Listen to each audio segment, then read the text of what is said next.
We are coming to you live from the Angel Nunes Auditorium here on the island of San Pedro to bring you Pro FC 2 Island Takeover. I am Reynald Gabat and I'm joined by Israel Vasquez and Javier Romero. Good night, Ray. Good night, Israel. We will have an action-packed night tonight. We will feature 9 MMA bouts. It's a first-time thing for TNC to feature MMA on their signal, so I can't wait to call these bouts with my two good friends. Good night, guys. Good night, Belize. Good night, viewers out there watching us live on TNC 10, also on our YouTube channel, youtube.com/PROFC. It's already started. The action has started with some grappling matches, which we were seeing a little bit earlier. You know, Ben Marshall from the Jiu-Jitsu Academy won over Herbert Saldivar from Pupukan Warriors. Carmen Mendoza, Javier, it was put to sleep. So we are already seeing the action. Carmen Mendoza, unfortunately, from Venice, Prevail Combat Club, versus Andrea Vasquez from Gracie Barra Playa del Carmen. So we are already seeing the action. And in the last match, Ronald Hyde versus Travis Lopone went to EBI overtime, and Travis won at the end by rear naked choke. Yes, and Israel, I'm sorry, Javier, and Israel, we must mention that Mr. Cohn was a last-minute replacement for that match. Yes, and these were some very good bouts, 3 very interesting fights. And like you said, Israel, the fight between Carmen Mendoza and the Mexican fighter, Carmen was put to sleep with a chokehold. And that's the type of action that we will be seeing here tonight. It's fast, it's action-paced. And what else do you expect to see tonight? Well, Javier, that's the nature of MMA. You know, I know you guys are longtime MMA fans as well. In MMA, anything can happen at any given moment. You know, Cameron exposed her neck, and Andrea took that for a guillotine choke. A guillotine choke is a very fast choke. You know, closes a blood choke, closes the arteries, and puts you to sleep if you don't tap out. So I expect to see a lot more action. You know, because as we go into the MMA, there's everything in that, right? There's strikes. You know, there's ground and pound, there's takedowns, action, there's jiu-jitsu on the ground. So I expect to see a lot of action, Javier. And we must mention that on the card tonight, we have 2 championship belts that will be up at stake. And we know that Bryce, the Lionheart Peterson, he will be going up for one of those belts. And also Jeremy Mahone, he will be competing for a belt also. So it's going to be off the hook, Belize, and our international viewers. Yes, Ray, we have those 2 championship bouts tonight, and we will have seven fights. 4 preliminary fights, starting off with Wyatt Lake versus Roberto El Pollo Gongora from Mexico.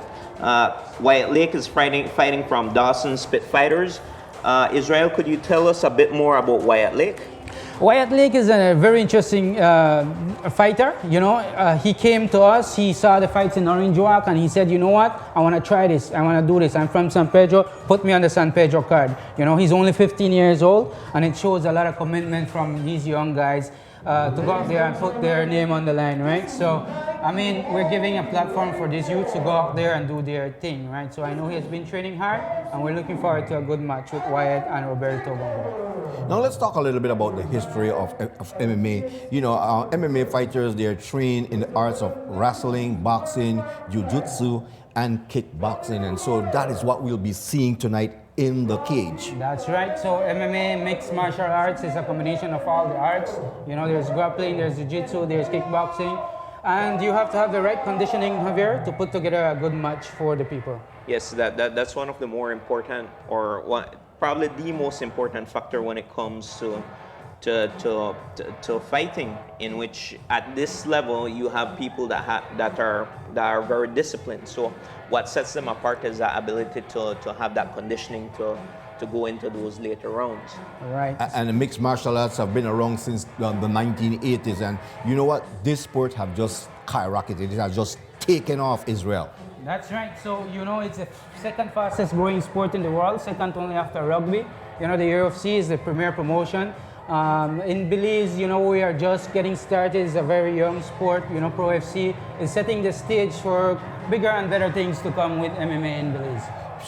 Definitely sure. And we must say that also MMA became after the format of USC. Those two entities joined together in 1993 under the watchful eyes of Art Davey, Rorion Gracie, and Robert that's Mirochwitz.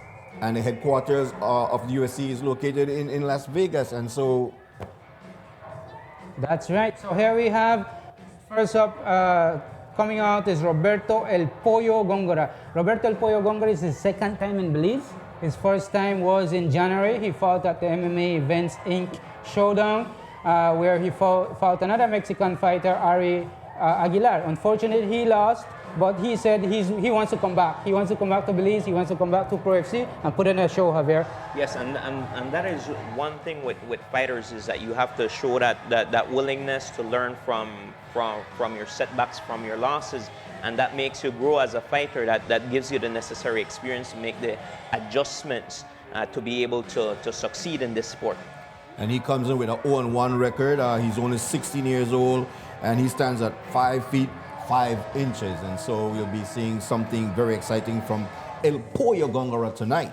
Yeah, and he comes from Team Travieso, from Bonebreakers in Ciudad del Carmen. These are guys that we've worked very closely with, and I can tell you that these guys have very good striking, very good Muay Thai striking, and they're all well-rounded. They're physically in shape, they take this serious, they're out here to give a show. And if it's one thing that Mexicans are known for, it's their boxing skills. That's right. So Muay Thai is originated in Thailand, I think. That's right. And it's a combination of boxing and leg strikes. So it's very distinctive in which that it's beautiful but violent at the same time. So it's a martial art, and it's a very good martial art. It's very creative. It requires a certain level of discipline, and it requires that it requires that you need to be headstrong. You need to Your head has to be in a game. Yeah, you need to commit yourself to it. That's right. So just to point out the rules here, this is amateur MMA for these young guys. They're very young. So it's 3 minutes round with 1 minute rest in between. They use shin pads for protection. And there are certain techniques that are not allowed. So for example, knees and elbows to the head are not allowed, right? They're only allowed to the body. And then on the ground, there are certain aspects where the referee will stop the match if they see that the fighter is unable to continue or is in danger and cannot intelligently defend themselves. So MMA is a safe sport, and it's a good sport for these youngsters to get out there. It's a metaphor for life. As we can see, the fans are filing into the Angel Nunes Auditorium here on the island of San Pedro, and it is a beautiful and gorgeous Thursday night for MMA action. That's right. That's right. And originally we had planned to have the Saturday event, but because of the events going on in San Pedro, we had to move it to Thursday. So we appreciate the people in San Pedro still, coming out and showing support for not only PROFC, but also these fighters, the local fighters, all the guys that are fighting out of San Pedro. And what a way to kick off the Costa Maya weekend festivities with such an event, which is being brought to you by PROFC. And it's quite a showing. What I've seen so far, I'm very impressed by what PROFC is bringing to the table. Now, Israel, the buzz around Cayo is, when will PROFC comes to Cayo? Maybe you can elaborate on that a little bit. I can, definitely. So at the last match in Orange Walk, we had a championship match with the Guatemalan Jonathan Chutan and Chris Usher. Jonathan Chutan took home the belt to Guatemala. The plan is to bring Jonathan back to defend that belt in San Ignacio, right at our border, right? Excellent, excellent. As we are getting ready for the first amateur bout on the card for tonight. Javier, and this is Wyatt Lake. He's fighting out the Dawson Spit Fighters in San Pedro. He's 1-0, so this is his debut fight. He's 5 feet 9 inches tall, 135 pounds. So he comes in with a distinctive advantage in which he is the taller fighter, he is the rangier fighter. So let's see if he can use those physical attributes to his advantage. That's right. But again, experience in MMA counts a lot, and Roberto has been in the cage. This is the second match, so he has also some advantages on his side, right? Yes, and as Ray mentioned, the history of MMA, what we've learned is that size and range don't, well, range does matter, but in terms of size, that doesn't necessarily play a role because we saw when Hoist Gracie won the first UFC event by using Brazilian Jiu-Jitsu. So it's more about technique. It's more about ability. That's right. That's right. And Jiu-Jitsu, in my opinion, Javier and Ray, is the ultimate equalizer because the minute you take the fight to the ground, it's a whole other world. You know, I'm a Jiu-Jitsu practitioner. I'm a purple belt. We train consistently, and there are still things every day that you learn. So it's something that you have to dedicate yourself to. Most definitely. As we're getting ready for round number 1, it's going to be 3 rounds of 3 minutes. Christian Golet is our referee for the night. He comes from Merida, Yucatan, Merida, and he's a very experienced referee. He has over 150 fights refereed, and he is looking to work with the UFC. So he said, you know what, I want to come to Belize and work with you guys at PROFC and see if I can get on that UFC card. So here we go. Match is about to get started, Javier. And the judges for this one is Cody August, Jamil Smith, and Anna Laura Ancona. And there we go. Wyatt starts off with a power strike, you know, trying to set up his range. Javier comes in and he's striking with combinations. Yes, a very good opening exchange by both fighters. Wyatt Lake versus Roberto Gongora from Mexico. And Gongora so far has been the more aggressive of the two, using his leg strikes, trying to set up his strikes to the head of Lake. Yeah, I see Lake very calm for such a young guy, and you know, so it's his first match. You know, he's trying to establish his range.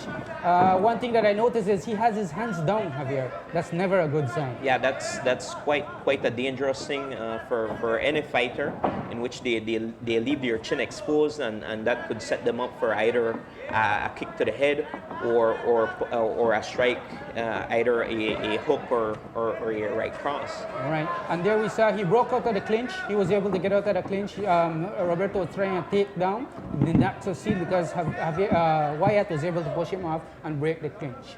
They're under cage wrestling, dominating for position. Roberto has the upper hand because he has an underhook on the left side, Javier. So what in your opinion is what does Wyatt need to do to get out of this position? He needs to fight for his underhooks. Underhooks. That is Dominic Cruz from the UFC. He always says, you know, the underhooks wins the battle, as we saw there. Roberto had the better underhook and was able to toss Wyatt Lake to the ground. So now he is in full mount. Let's see if he can take advantage of this dominant position. That's right. Ray, at this point, exactly what Roberto wants to do is posture up and rain down strikes on ground and pound. Wyatt reverses the position though, Javier, so he has been able to do something and get himself off his back. But Roberto, if Roberto uses his technique properly, he can probably transition into a triangle choke. He's looking to set up either a triangle choke or there, an armbar, right? And I think he might have that armbar there, Javier, unless Wyatt is able to rotate and get on his knees. If he gets on his knees, he's able to pull out his elbow, Ray, and he would no longer be in trouble. So it's a very difficult position for Wyatt. Let's see if he can get out of it. I wouldn't want to be in his place. Roberto can finish the fight if he is able to secure the lock. That's right. And there we see Wyatt using his flexibility to try to get his feet over and defend that arm lock. Right there, what he needs is doing the right thing. He's pushing up. He's stacking him up and trying to pull his hand out of the armbar. As we have 7 seconds remaining in round number 1. Exciting match so far. These young guys have been putting on a show, Javier. Yes, Wyatt showed a very good level of skill there, getting out of that very difficult position. That's right, that's right. This shows that he has been working his jiu-jitsu as well on the ground with Mr. Martin Dawson from San Pedro, who is his coach. So that was a very interesting first round. We saw some very good strikes on the part of Gongora. He was able to get the match to the ground, in which he had Wyatt in a very difficult position. He managed to secure a hold, but he wasn't able to secure it in order to get the submission. That's right. So I would say a 10-9 round for Roberto Gongora. in Yes, this career. unofficial. That's on my official scorecard. Yes, you are so right, Israel. And so we are in for an exciting round number 2 that is just about getting ready to get started. And Israel, if you were advising Wyatt, what would you, if you were in his corner, what would you be telling him right now? Wyatt has the length advantage or the reach advantage, so he needs to establish his range with jabs. Jabs, and kicks. The kicks can work as jabs as well, right? Setting up kicks, low kicks, and calf kicks, right? So that was what I would advise him as his coach. So we're about to start round number 2. It is Wyatt Lake from San Pedro versus Roberto Gongora from Mexico. And this is where the conditioning starts coming into play, right? Because it's the second round. It's been 3 hard minutes round. So let's see who has the upper hand in this round when it comes to the conditioning. And we have to emphasize that Wyatt Lake, it's his first fight. He's making his debut tonight. Right. And he has already shown that he has some quality skills. Right. He has been striking back, so he has not just been taking shots. He has been landing 1 or 2 shots, but Roberto is putting together some better combinations, I would say. And that shows the versatility of MMA, in which you don't only need to practice your strikes, but you also need to practice your grappling, your ground and pound, your jiu-jitsu. All of this comes in combination in order to make a complete fighter. That's right. And again, we see here they're in the clinch position, and Roberto is once again looking for the takedown because he knows he has the advantage on the ground. Wyatt Lake was able to reverse the position, but Roberto was very close to that armbar. Yes, we see them here in the clinch.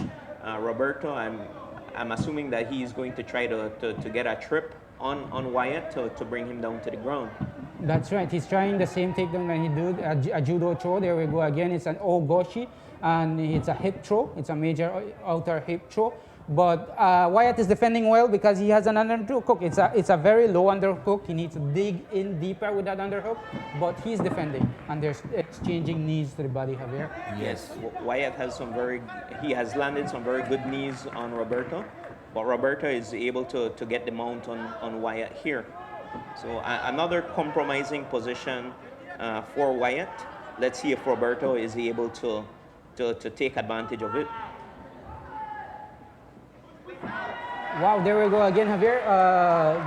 Wyatt reverses the position again, so it shows that he has been doing some work and he knows how to get out. In my opinion, he should have stayed there and did a little bit more ground and pound before getting up, right? There's a low shot, the ref steps in, and they have a 5-minute break because it's an illegal blow. Yes, that, it wasn't done on purpose, but at the end of the day, it's still an illegal move. And Wyatt now has 5 minutes to recover from that blow. So let's see. It gives both fighters a breather, in particular Roberto. And what Wyatt needs to do, given this break, is he needs to strategize. He probably needs to take the fight to the ground because that is where he has had better results. You mean Roberto, I think, yeah. right? Wyatt, no, in my opinion, Wyatt needed to stay on the ground and pound a little bit, really. Yes. That is where his strength is at, and he needs to utilize his strength. He lost a little bit of momentum there. I think, there's a nice head kick. I think that landed, and they're trading kicks now. One kick to the body by Roberto, and he's trying to set up his kicks, but Wyatt is coming in strong again. Roberto with combinations, and Wyatt turned his back. That's never a good thing, Javier. Yes, you should never expose your back to a fighter, especially in MMA. That exposes you to a variety of moves, not only to strikes, but also to submissions. That's right, and here we go again. Roberto takes it to the ground again with the same head and arm throw, and he's looking to set up strikes from the ground position, but Wyatt is looking to reverse again with it. Roberto, knowing that he have the better groundwork against Wyatt, and he's using it to his advantage, and let's see what will come out of this as the round has come to an end. Second round, Javier, how do you have that on your score sheet? I gave it to Roberto as well. Roberto, especially in the latter part of the round, he was able to land the more effective strikes, and he was able to take the fight to the ground. I'm impressed with Wyatt. right? He's there in the fight. You know, it's the second round. It's not easy getting in an MMA match and surviving 3 hard rounds. You need a conditioning. You need to know what you are doing to get in that cage. He's a very young kid, as we mentioned, making his debut tonight. And if he stick with the sports, you know, you can see that in the future he will be a good one. Yeah, definitely. He has the size. He has the reach. He looks like he has been training. So you know we can't discount that. But he's tired, Javier. And Yes. you know, it's 3 minutes per round, but it's a non-stop 3 minutes, and so in the ring it feels like maybe 30 minutes to these young guys that is in the ring presently, because the action never stops. That's right. I can tell you from experience, the adrenaline is real when you get in there and you just go through a series of emotion and you lose all your cardio work that you have been doing, and it's a fight for survival. Yes, especially when your opponent is able to take you to the ground in order to survive their attacks. It takes a lot out from you. So Wyatt has been taken to the ground on a couple of occasions. I'm very impressed by his defensive skills on the ground, but that has taken something away from him. Yeah, it's a lot of work because you have this guy on top of you, 135 pounds. It does not seem like a lot, but you have to be able to use your body's strength leverage to reverse this guy, 135 pounds. You know, so it's not easy. Here we go again. Roberto with a trip and takes Wyatt down to the ground. So Roberto has been very good at being able to close the distance and being able to take Wyatt to the ground. Wyatt is very good defensively on the ground. He has been able to reverse the position on a couple of instances, but he needs to do more. On my cards, he is down by 2 rounds, so he needs to go for broke then. That's right, Javier. I think at this instance, he needs another reversal. He needs to stay on top on the ground and rain down punches in the ground pound. That's the only way that I see, Ray, that he would be able to win this match. Yes. And we see now that Roberto, he's on top of Wyatt and he's putting the pressure on. He's established a dominant position. In Jiu-Jitsu, the dominant position counts. In MMA, the dominant positions are even emphasized more because you can rain down strikes from mount, you know, from back control, from side control, and that's what we see. If Wyatt is not able to defend himself, the referee will stop the match if Roberto does not stop with the ground up. Yeah, and it's very close to being stopped because Roberto is raining down punches on Wyatt. He has him in a very advantageous position. He's trying to apply some ground and pound, and Wyatt is trying to grapple his way out of it as best he can. Yeah, what Wyatt needs to do here is he's doing the right thing, which is trying to break the other guy's posture, bring him down, and look for a reversal, bridge, and it's called an upa in Jiu-Jitsu. It's a big bridge to get over and reverse the position, you know. So he has the right concept. You know, unfortunately at this point, like I said, 135 pounds on top of him, he's tired, right? So he needs to find the strength to do one big explosion. And Roberto is in full mount position, and what Roberto needs to do is he needs to create some separation in order for him to be able to do some ground and pound. That's right, and that's what we see. He's posturing up and he's looking to rain down strikes from that position. As we are coming up on 15 minutes remaining in round number 3, it's the final round. It looks like this one will go to the judge's decision, Javier, so I guess we would say at the end of the match who has the upper hand based on what the judges decide. And that is the end of the first bout. A very good display by both fighters. Roberto El Pollo Gongora from Mexico and Wyatt Lake from San Pedro. I think Wyatt did a good job. He was able to last the three rounds. It's his first match. He did not get submitted, Ray, on the ground, and he was knocked out. Yeah, he just got to go back to the gym, put in a little bit more work, and look forward to his second match. But Roberto El Pollo Gongora, it shows that he understands the game, he understands MMA, he utilized his strength by taking Wyatt down to the mat, keeping him down there, and you know, putting the blows, the left, the right into the face of young Wyatt. And so unofficially, I have him pulling off the victory here tonight. Yeah, and like I told Javier earlier in the match, the underhooks was a story. He was able to get the body lock and use that to do trips, to do takedowns, to do throws, and that's what, in my opinion, won him the match, Javier. And that just goes to show you that experience counts for a lot in MMA. Gongora is the more experienced of the two. Although I was also very impressed with the skill set that Wyatt presented. He is very good defensively. He showed some very good strikes. He landed some very good kicks.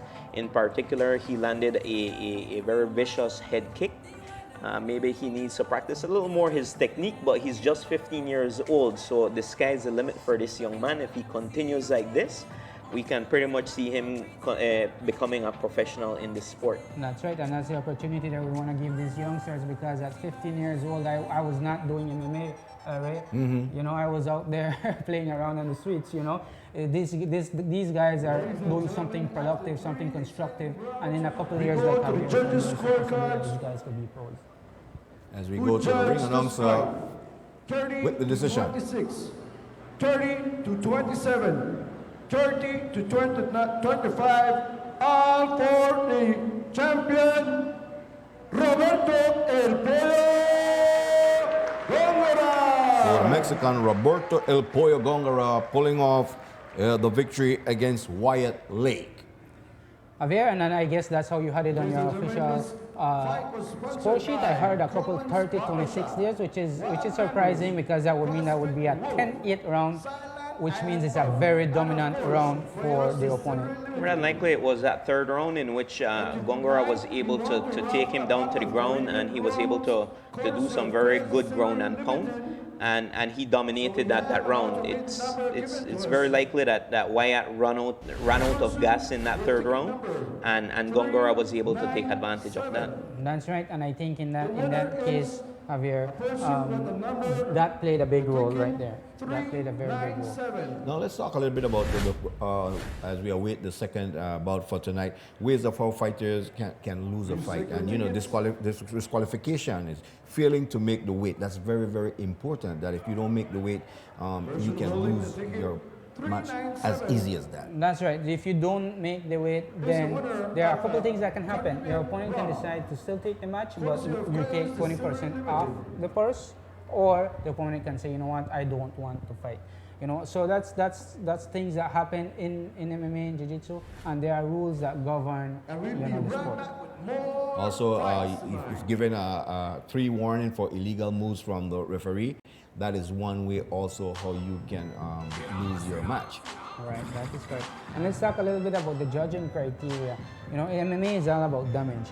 With effective striking and effective grappling first, right? Then cage control, and finally, you know, it's who has the better domination of the round.